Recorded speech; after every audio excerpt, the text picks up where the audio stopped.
Thank you for coming out early today. So, has everybody had their breakfast or something? Can we have a cheer? It's a happy Chinese New Year. Did you have a good year? Yes. Well done. Thank you.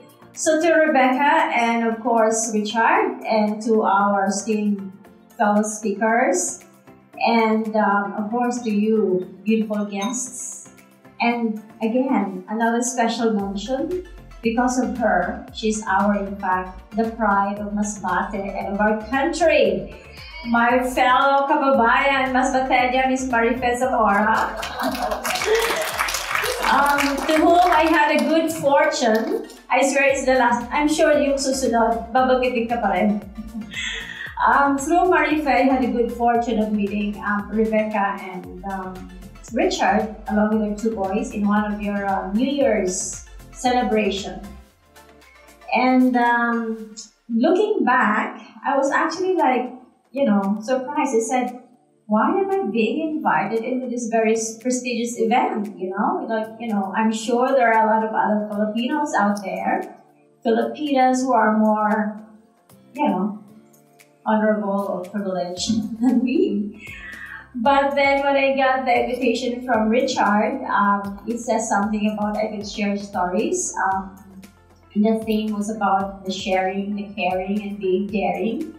I think every single description has already been done by all the Filipino women here, right? I think with all of us here.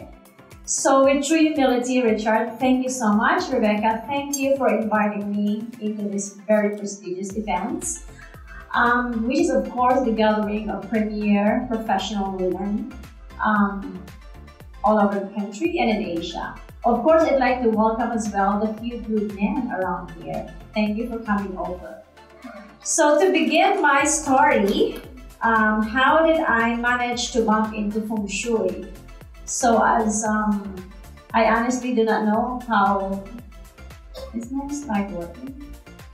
I do not know how one put my name as the Feng Shui Queen. I don't know how it came about, so don't ask me how it came about. So to select a story or to come up with an information on how I started, I want to bring you back to my humble beginnings. And whenever I think of these things, it really led me to tears. Because this is the truth, and this is where I came from. So this is our little home in Masbate. There are, in fact, 14 of us. 2 died when they were so young, and there were 12 of us cramped in the little house. So this is my old family photo, as you can see. I encircled myself there, so yung buho ko dati pa talagang buhagat na siya. And then, being in a family of a very big family, my father was a military man. So obviously, every time he comes home, my mother is pregnant. So, and then they imposed this policy that no one can ever get married unless you sponsor or support the younger siblings. I get lucky because I was the 10th. I was baby number 10. Now, looking back, I would be given an allowance, which is 25 pesos a week. And we would be boiling bananas, saba bananas for our baon. That's for our snacks for the school. And then, I think at the time, the Notriban being, sold in our schools, public school, is about 25 centavos, right? And in fact, it's the best thing that ever happened to me at that time. The milk and the Notriban. I mean, I'm sure that's why I support Mayor Esco Moreno to please bring back the Notriban because it was really, really nice and it was very tasty. So, and then I was just thinking like, oh my God, before my life in Cebu, sabi ko, wow, I really managed, can you imagine 25 pesos a week? And then, now, I don't know where the 25 pesos can go, right? So anyway, fast forward, I moved to Cebu for my education. And then I got married early at the age of 23. I was fortunate enough to land a job in an Australian aid agency for about 6 years. So I was like the project manager then.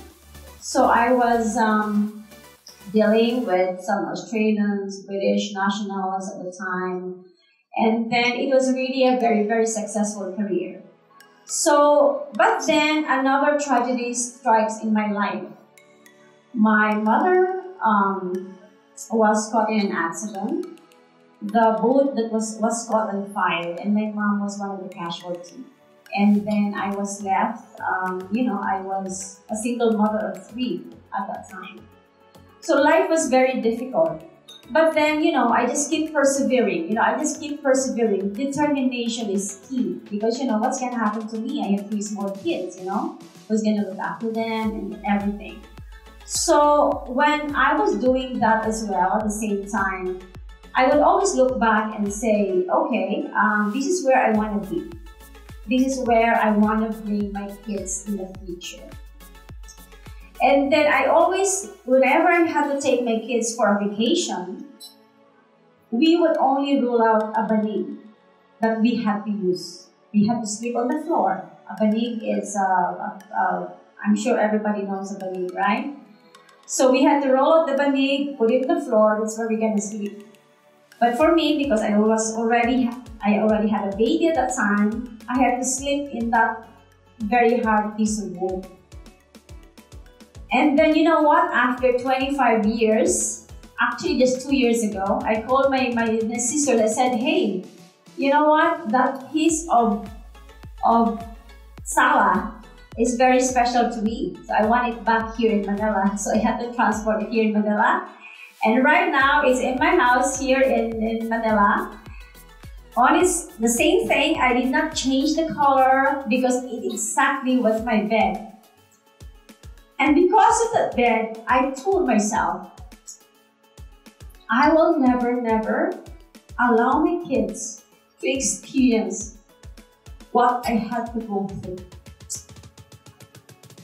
So anyways, going back, I had to go back to Cebu, and then I get through with the incident of my mother. I was annulled. I had 3 small kids. I moved to Manila. My Australian bosses then had a business in Manila, and they were so kind enough to offer me the job at the Pacific Star. So I was running a business center. This is before we just came. It was the business center of that time. So I was running about 2 offices, about 100 people. And then because I learned so much from my Australian mentors, how to do feng shui, with this new idea magazine, so I had to read that and apply feng shui. And then I had been doing it, to apply it to face my wealth direction, face it even when I sleep, to point it to my head direction for my love and career. And I have to put all this pampaswerte, the Mandarin ducks for love and marriage. I'm gonna find one for you, Jane. So to anyone here who wants some love enhancers, you let me know. And of course, even when I do my speaking engagement, I make sure that I have to face my lucky direction. That's the reason why I was here ahead of time, to already get the direction of this stage.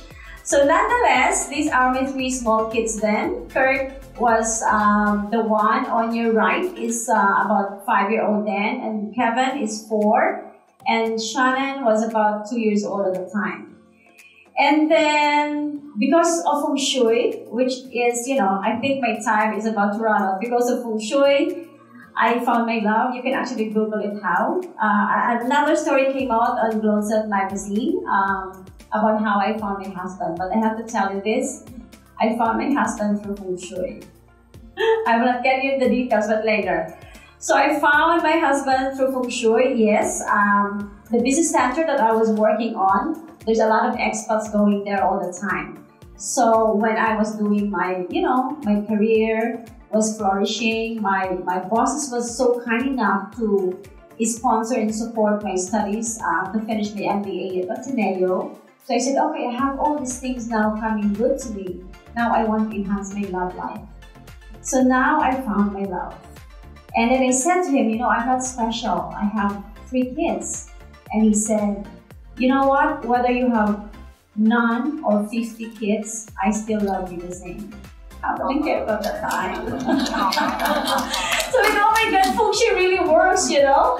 So anyways, he took us to England, introduced us to his parents with my 3 kids, and then in one of our trips to Covent Garden in a Chinatown, I found this book called The Complete Illustrated Guide to Feng Shui.